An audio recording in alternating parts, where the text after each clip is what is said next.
Hello friends, सर्वज्ञ coaching क्लासेसच्या ह्या एज्युकेशनल यूट्यूब चॅनलमध्ये आपलं स्वागत आहे. आज आपण 10वीच्या बोर्ड परीक्षेसाठी एक अत्यंत महत्त्वाचा लेखन प्रकार शिकणार आहोत.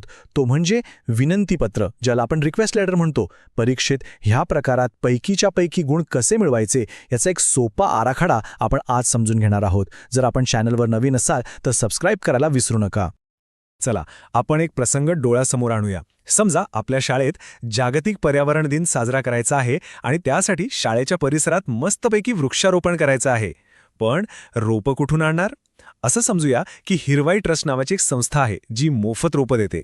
आता शाळेचे विद्यार्थी प्रतिनिधी या नात्याने आपल्याला त्या ट्रस्टला पत्र लिहून रोपायची मागणी करायची आहे. मग प्रश्न असा आहे की हे पत्र असं कसं लिहायचं की आपला एकही गुण कमी होणार नाही आणि आपली विनंती लगेच मान्य होईल? चला, आज आपण हेच तंत्र शिकूया. तर सर्वात आधी विनंतीपत्र म्हणजे नेमकं काय हे समजून घेऊया. A formal letter written to politely ask for permission, information, goods or services from an authority or organisation. आता फॉर्मल म्हणजे औपचारिक पत्र. औपचारिक म्हणजे काय बरं? तर हे पत्र आपण आपल्या मित्रमैत्रिणींना किंवा घरातल्या लोकांना लिहित नाही. हे पत्र आपण एखाद्या संस्थेला, मोठ्या अधिकाऱ्याला किंवा कार्यालयाला लिहितो. कशासाठी? तर अत्यंत नम्रपणे एखादी परवानगी, माहिती, काही वस्तू किंवा सेवा मागण्यासाठी. अगदी थोडक्यात सांगायचं तर जेव्हा आपल्याला आदरपूर्वक काहीतरी हवं असतं तेव्हा आपण विनंतीपत्र लिहितो.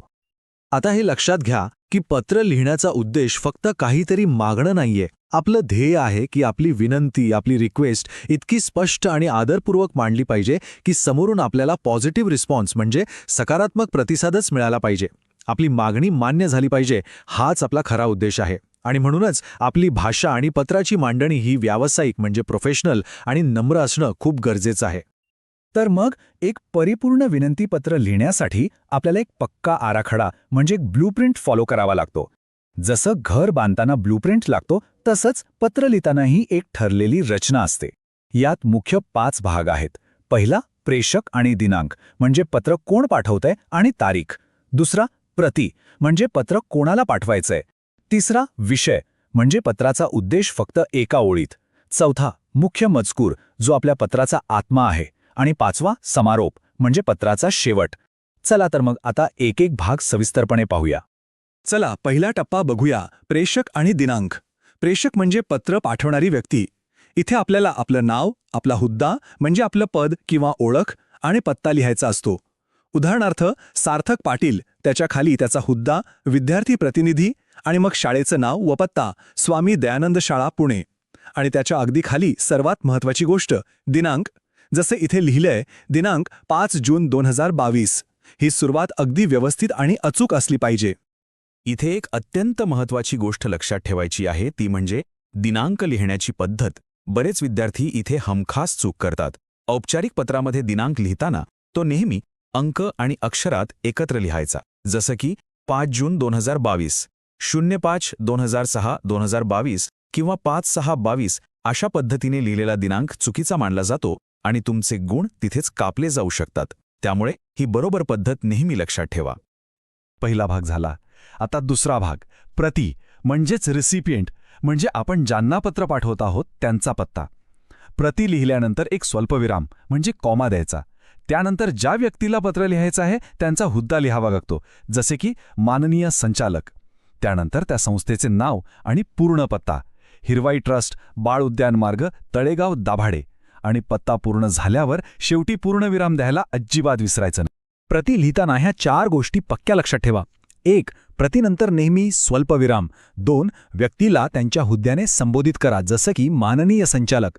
3. दिलेला पत्ता पूर्ण आणि अचूक लिहा. आणि 4. पत्ता लिहून झाल्यावर शेवटी पूर्णविराम द्या. ह्या छोट्या छोट्या गोष्टीच आपले गुण वाचवतात. आता वळूया तिसऱ्या टप्प्याकडे, विषय आणि अभिवादन.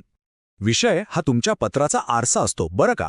तो वाचल्याबरोबर पत्र वाचणाऱ्याला कळतं की पत्र नक्की कशाबद्दल आहे. विषय हा नेहमी कमीत कमी शब्दांत आणि अगदी स्पष्ट असावा, जसं की वृक्षारोपणासाठी रोपांची मागणी करण्याबाबत. बस एवढं पुरेसं आहे. आणि विषयाच्या खाली आपण अभिवादन लिहितो. औपचारिक पत्रात आपण माननीय महोदय किंवा स्त्री असतील तर माननीय महोदया असं लिहून स्वल्पविराम देतो. पण हा विषय इतका महत्त्वाचा का असतो?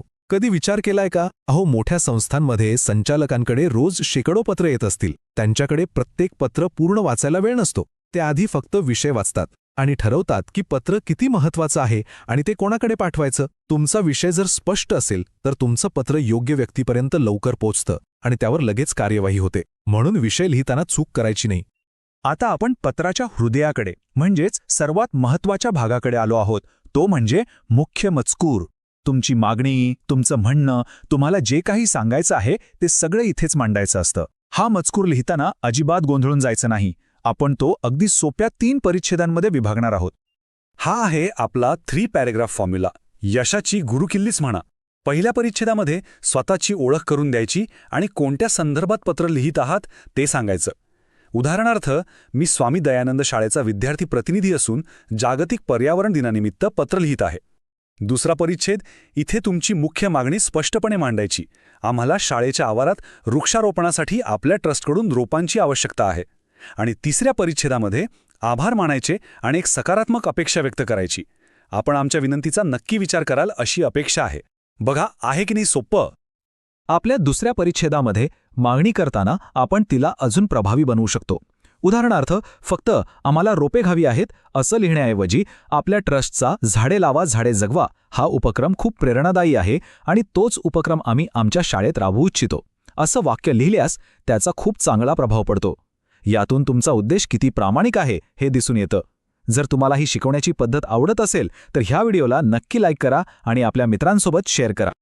आणि आता शेवटचा आणि 5वा टप्पा, समारोप. मुख्य मजकूर लिहून झाल्यावर आपण पत्राचा शेवट करतो. इथे आपला विश्वासू किंवा आपला कृपाभिलाषी असं लिहून एक स्वल्पविराम द्यायचा.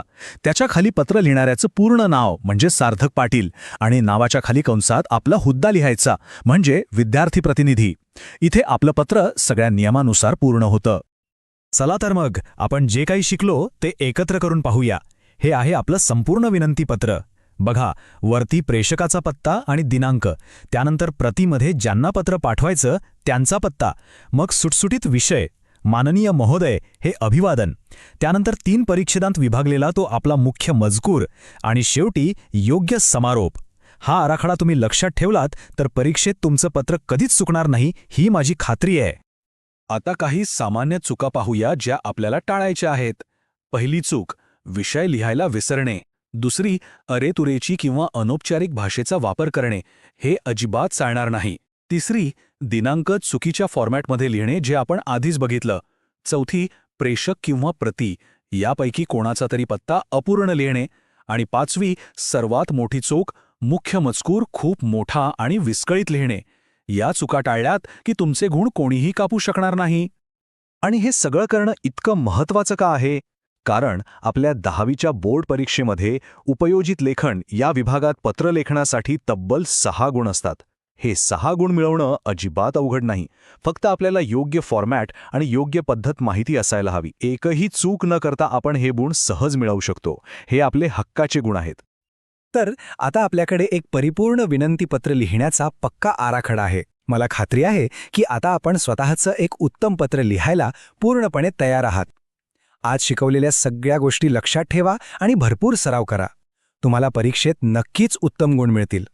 जर तुम्हाला आमचं शिकवणं आवडलं असेल तर सर्वज्ञ कोचिंग क्लासेसच्या अशाच उपयुक्त व्हिडिओसाठी चॅनलला सबस्क्राईब करा आणि बेल आयकॉन दाबायला विसरू नका. पुढच्या लेक्चरमध्ये भेटूया. धन्यवाद.